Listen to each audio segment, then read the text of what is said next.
Welcome to another episode of Jammin' with Jason. Hey, before we get started today, I wanted to let you know this episode is sponsored by cRisk Academy. Now, did you know that cRisk Academy is the #1 on-demand and webinar training platform for internal auditors and professionals in risk management and compliance? With hundreds of on-demand courses and webinars each month, you are sure to find training and certification courses that are relevant to help you do your job better. Their on-demand training gives you the ability to study anywhere, anytime, and on any device, so you can fit in your professional development on your schedule, and you receive a CPE certificate for each course you complete. cRisk Academy is also running a special for listeners of the podcast where you can save 50% on all courses through November 30th. All you need to do is click on the link in the show notes and use the coupon code JAMMING2019 when you register to get the 50% off discount. So make sure to click on the link in the show notes and get your 50% discount today when you use the coupon code JAMMING2019.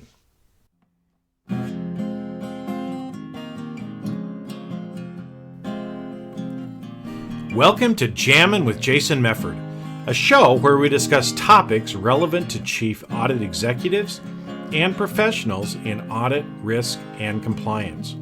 We discuss the technical and soft skills needed to navigate the minefields of organizations. You hear best practices and practical advice for helping you advance your career, and we'll even talk about music, mindfulness, and psychology, because we can. So sit back and relax while you listen to the #1 podcast in the world for internal auditors, unscripted and unedited. Well, welcome, my friends. Hey, I want to start off asking you a question. Are you making conscious decisions each day to get where you ultimately want to be? You know, that's a question that you should be asking yourself probably on a daily basis, but at least on a weekly basis. And it goes right in with what I want to talk with you about today. And that is about choices. And also, kind of to tie in a personal note on this, is why I do what I do and why I have made some of the choices that I have in my life. Now, whether you realize it or not, so either consciously or unconsciously, you are making decisions every day of your life that have gotten you exactly where you are right now. So if you don't like where you are, that's because of the choices that you have made in the past. If you want to be somewhere different, that means you're probably going to need to take some new and make some new decisions. So I want to share with you some of the different decisions that I've made in my life to be able to help you really kind of give you steps that you can take to be able to make decisions. Because as I said, every day you are making decisions. And if you have a goal or you know where you want to get in your life, it all starts with decisions that you make today. So, as I said, if you're not happy where you're at, it's time to make some different decisions. Now, for those of you that are where you want to be right now, one of the things that you're going to see that we're going to talk about is the gratitude that you probably feel right now. And what you don't realize, again, is that gratitude that you're feeling really is gratitude for the decisions that you chose to make in the past to be able to help get you to where you are today. Now, I want to start off and share, as I said, a few different things with you, kind of as we go through this. So, I was standing and I could see the stairs in front of me, and I could see the stairs. I could smell concrete and steel, but I just couldn't move. And it was probably one of the strangest experiences that I have had in my life, and is still very, very visible to me every time that I think about this. I was standing there, I could feel the concrete wall on my back, and I was having these voices in my head, that were telling me that I was no good and that everything was over and that it was done and I didn't know what to do. And literally, I could not move. I could hear steps coming in the stairwell, and I knew that I had to move, but I just felt like I couldn't move and I didn't know what to do. And at that point, I had a decision to make. What was I going to do? Now, what had happened just before that incident was I was in an executive meeting at one of the companies where I was a chief audit executive. And we had a new CEO come in, and one by one, executives would leave, new executives would come in. And the culture in the organization started to change. And I remember this one particular meeting where I was throwing a bunch of political landmines in front of me. And I really didn't know what to do. And I left that meeting knowing that something was going to be different in my life. And I remember, again, as I was walking back towards my office and I had to take the stairwell to get down, a couple flights back to my office, and I got into the stairwell and just froze. And again, at that point, I had to decide what I was going to do.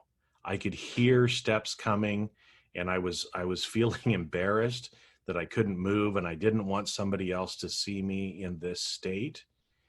And all I could think to do was breathe. And I started breathing.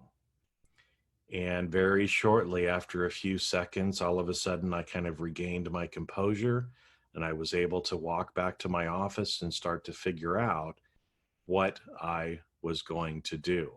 Because at this point, I had a choice to make. And there were some things that I was going to need to do that I was honestly scared about, but knew that I had to do it. And again, as we're talking about choices, right, that as we go through, and there were some choices that I made after that experience, because I realized, very quickly that I was not the only chief audit executive that was feeling that way.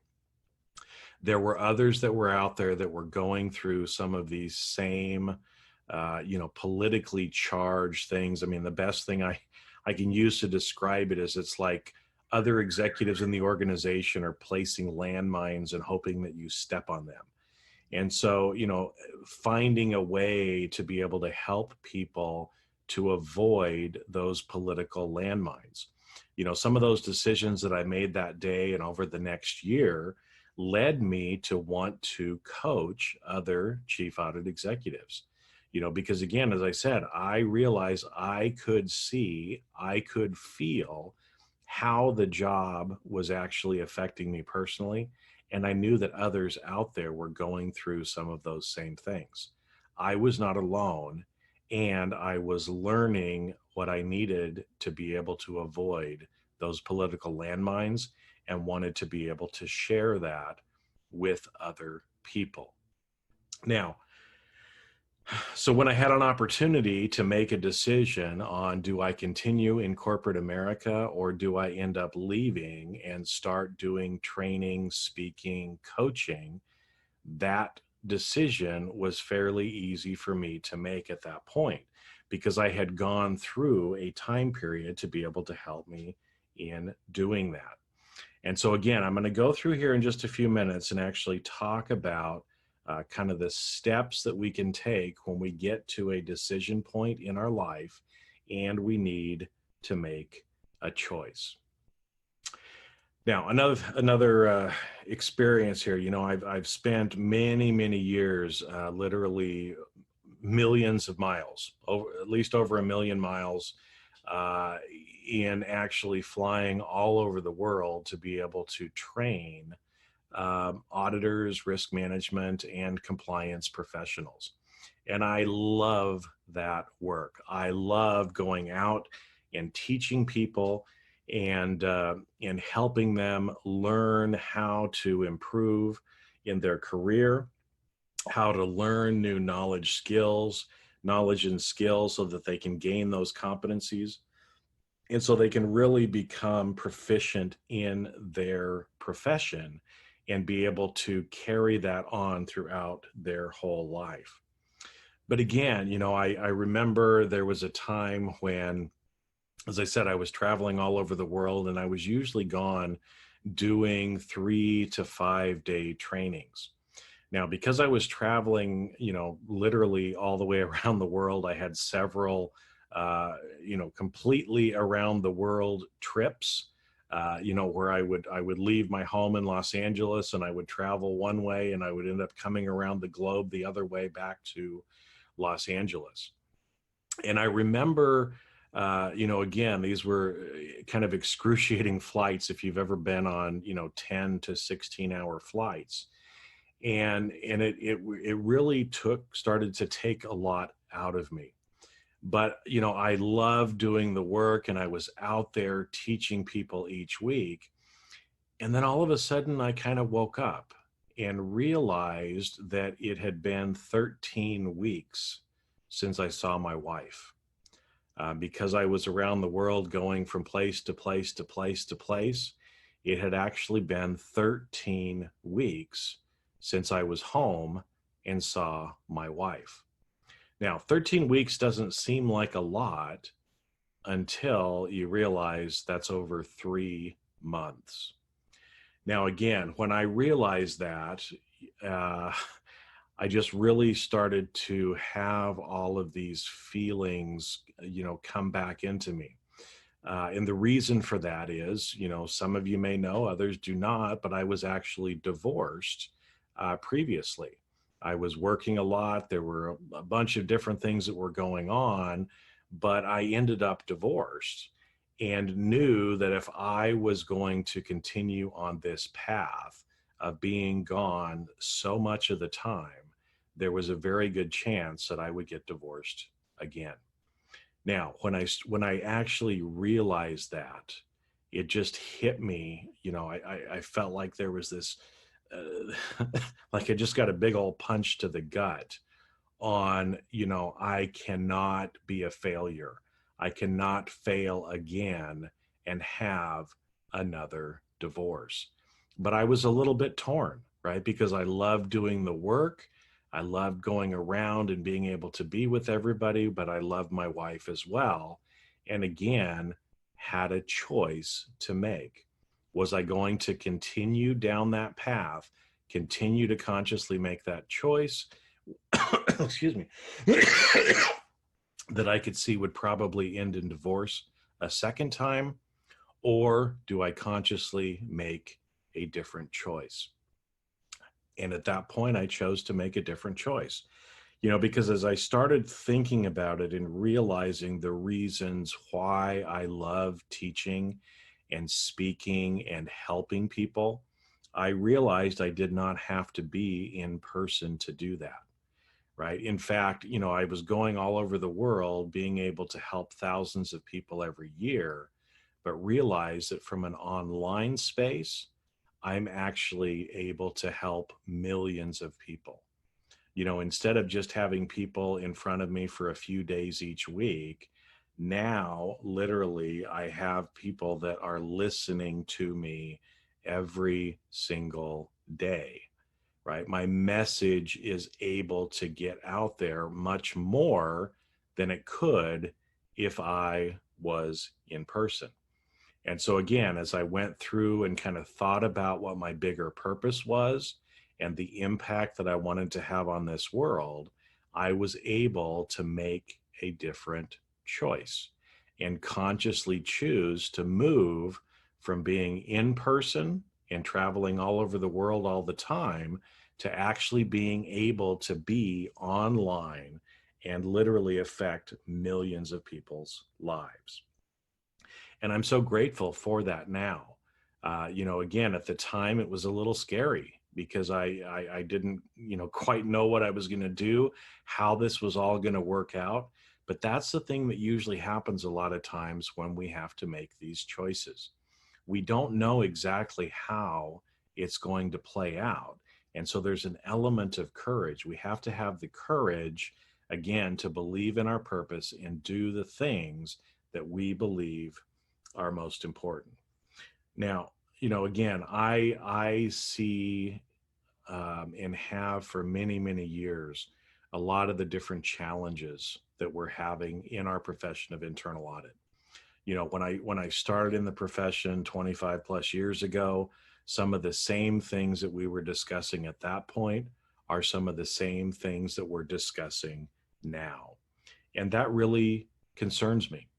And, as a result of that, some of the challenges that we see of executives not really understanding what internal audit does, about, cutting back budgets, about downgrading or outsourcing internal audit. And, when those things happen, it makes us feel frustrated. It makes us feel unappreciated. And it really kind of sucks. And I've gone through this a few times in my career as well, where people just don't really understand, and it actually internally affects us. But here's the thing. We have an opportunity to make things different. We have an opportunity to be able to help align what we are doing better with management, with the key objectives of the organization, so that those others in the organization actually see us as a trusted advisor. And I know people, again, have been talking about this for a long time, but it doesn't seem to be working because we're focusing on the wrong things. Now, again, how is it going to feel for us to be able to be seen as a trusted advisor? Well, instead of feeling frustrated, it just feels good. I mean, it really, really feels good to be appreciated, to be needed, and to actually feel like we are providing the value to our organizations that we know we can provide. One of the reasons why we went into this particular profession. Now, again, there are these challenges, but there are these opportunities. This is one of the reasons why I do what I do, is to be able to focus on these opportunities and help people to be able to learn what we need to develop both technical and soft skills so we can take advantage of those opportunities and have that feeling of being appreciated and being grateful for the value that we are able to provide to our organizations. It even goes back to some things like certifications. I've helped hundreds of people pass the certified internal auditor exam, but it really breaks my heart to talk to people who have taken and failed parts of the exam multiple times. Because then again, when they do this, when they fail the exam, then they start feeling like they're worthless, like they're stupid, like they're not good enough, which is a crock. Okay. That is just a crock. And it just breaks my heart to hear people say things like that. And so again, right, if we go back to decisions, I've seen this going on for over 2 decades. And now I'm choosing to do things differently. You see, I don't think that certifications need to be the way they are, because most of the time certifications end up trying to limit who can get the certification by playing little tricks and games. And you've heard me talk a little bit about this in last week's episode, but it's just wrong to go about it this way. People shouldn't have to spend years and tens of thousands of dollars to be able to prove that they know something, especially when the game is rigged. When the game is rigged to try to reduce the number of people who can actually get certified, that's just wrong. That is just wrong. So again, I have a decision that I need to make. Do I just let things go like they've been going and think, oh, maybe it'll get better, even though it hasn't in the last 25 years? Or do I consciously make a decision to be able to help change the future? And I've chosen to make a decision to improve the future. You shouldn't have to go through all of that to be able to get certified. And here's the reality, right? I have spent my career, I've developed several different professional certifications and exams for various groups all over the world, some of which are the top certifications in those particular parts of the business world. And I know that we can do the same thing here in internal audit. And again, that's why I have chosen to be able to come up with and develop certifications that people can actually prove their competency in 1 to 2 weeks and actually be able to obtain a professional designation instead of having to spend years and tens of thousands of dollars to be able to do it. And guess what? The game isn't rigged this time. So if you understand the information and can pass the exam, you get the certification. You don't have all the arbitrary stuff that goes along with it to try to limit and only allow certain people to have the certification. Because here's what I believe. I believe the more people that are certified, the more people that take the time and make the choice to invest in their learning and to be able to prove their knowledge by taking an exam, I think everybody should be able to be certified who can do that. And the more people that do that, the more people that invest in themselves and make that decision and commitment, the better off our profession will be in internal audit, and the better off our organizations will be as well. Now, let me jump in a little bit to decisions, right? If, again, Jason, you're saying that there's all these decisions we have to make. How do we actually make those decisions? So here are a couple of steps for you to be able to go through when you need to make a decision. So if you remember back to when I was standing in the stairwell and I was having a mild panic attack, I couldn't move, couldn't hardly do anything. The first thing I did was breathe. Okay? That is the first step to making a decision. Because here's what happens when you get in one of those situations where it's stressful. The activity in your brain, the electricity going through your brain is actually going through at a very high frequency. It's called beta wave frequency in your brain. When you are in beta wave frequency, it is very difficult to do anything. You feel very anxious, you feel confused, you're not really sure what's going on, and consciously you kind of shut down when you get up into the high beta waves. So the first thing you have to do is slow your brain down, and the way to do that is to breathe. And you can do that anywhere. All you have to do is stop and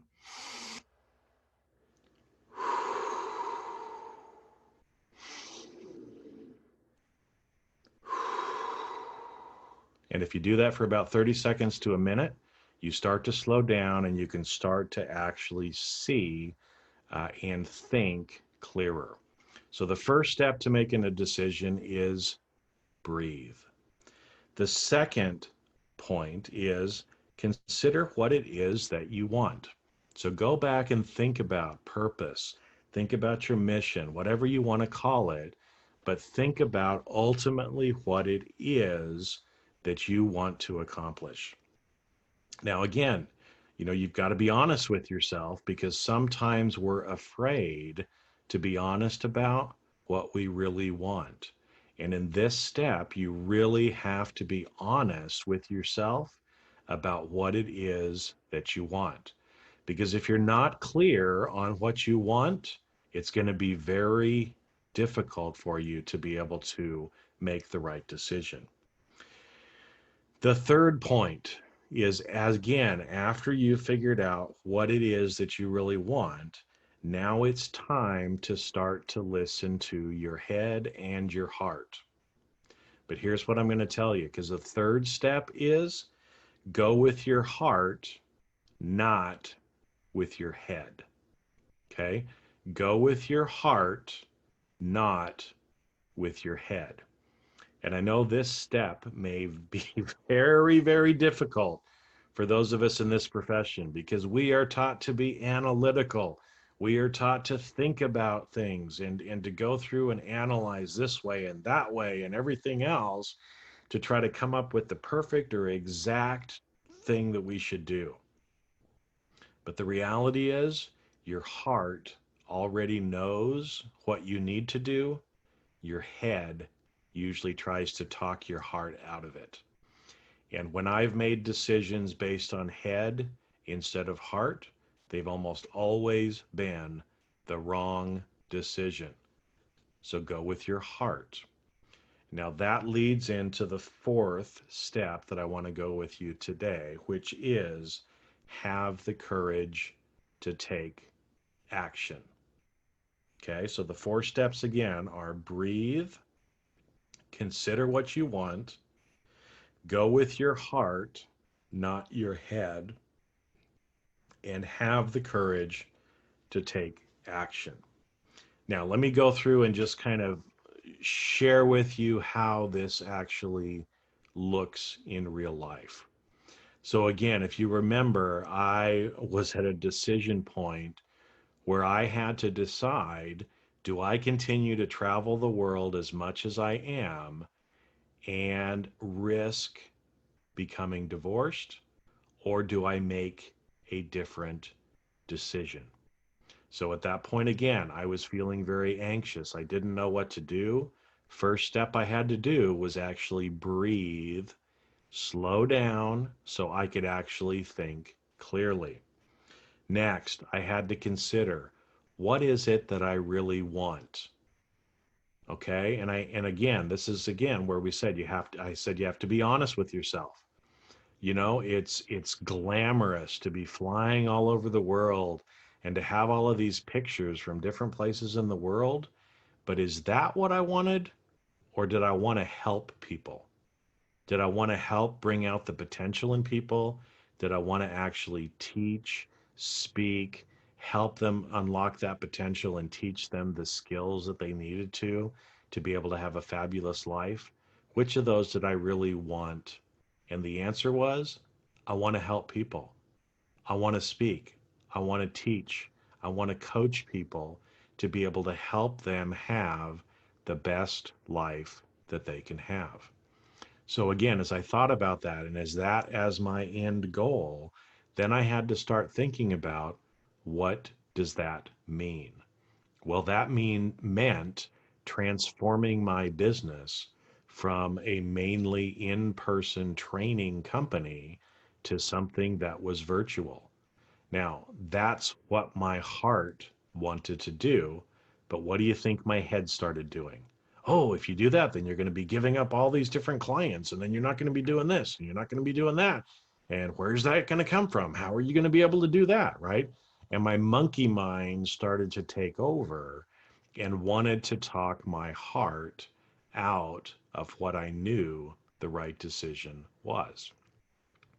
And so, again, I had to have the courage to take the action and to go after what I knew my heart wanted to do, which was transform my business into an online business and businesses, right? Plural here, so that I could actually impact millions of people each year instead of only thousands.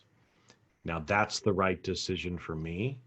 It takes a lot of courage because you know what? If any of you have ever had a business, it takes a while to completely redo your business. And it's not always the easiest along the way, but I'll tell you right now, I am so grateful for those decisions that I made 1 or 2 years ago to be able to go down this path because of the impact and the people's lives that I have been able to help. I am so grateful for that. Now, you've got decisions to make. You've got decisions today, tomorrow, next week, next month to be able to make. How are you going to do it? You go through the 4 steps. Are you ready? First off, you need to breathe. Second, consider what it is that you want. Third, go with your heart, not your head. And 4, have the courage to take action. Because here's what I'll tell you.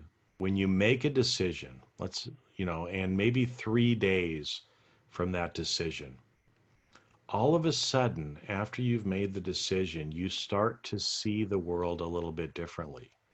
You start to hear things a little bit differently, and you start doing things differently.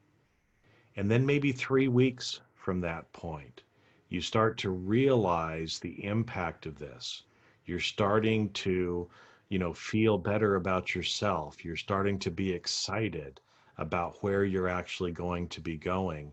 And the pathway starts to become so much clearer. And then maybe just 3 months later, you're starting to see things come to pass. You're starting to see the benefits that came from that decision that you made at that time, and you just feel grateful. You feel grateful for maybe the things that you have, the things you were able to do. But here's the kicker. You actually start to realize that what you're really grateful for is that you were grateful that you invested in yourself and that you had the courage to make that choice. Because again, as I said at the beginning, consciously or unconsciously, you are making decisions every day of your life that get you exactly where you are. If you don't like where you are, it's time to make some different choices.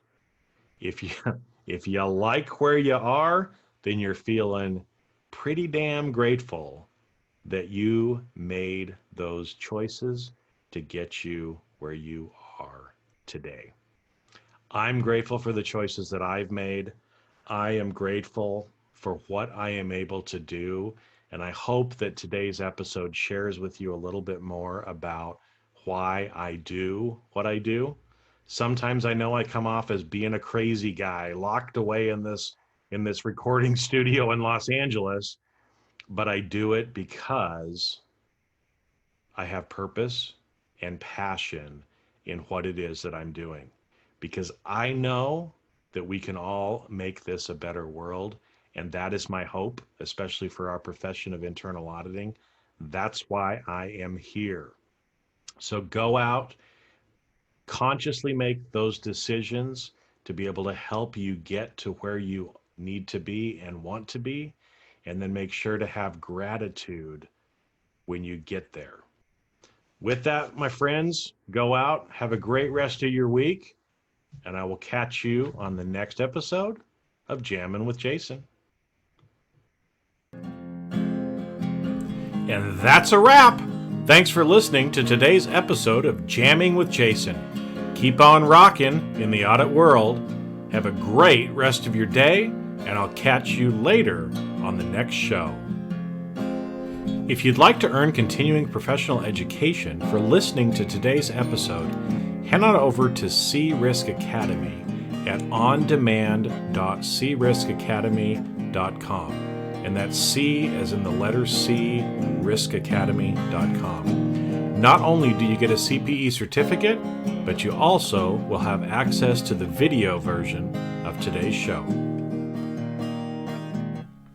The views and opinions expressed on this show are that of the individuals and not of their respective organizations.